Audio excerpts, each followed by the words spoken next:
Chief minister is in the open mind.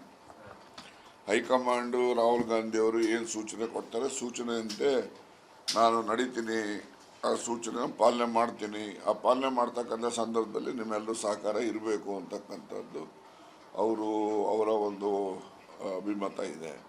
So ಆ ದೃಷ್ಟಿನಲ್ಲಿ ಆ ಚರ್ಚೆನೂ ಕೂಡ ಅಷ್ಟೇ. ಈಗ ಹೈಕಮಾಂಡು ಈಗ ರಾಹುಲ್ ಗಾಂಧಿ ಅವರು ಏನು ಹೇಳ್ತಾರೆ ಅದನ್ನು ಕೇಳ್ತೀನಿ ಅನ್ನೋದನ್ನ ಪದೇ ಪದೇ ರೀಟರೇಟ್ ಮಾಡಿದ್ದಾರೆ ಮುಖ್ಯಮಂತ್ರಿಗಳು ಕೂಡ.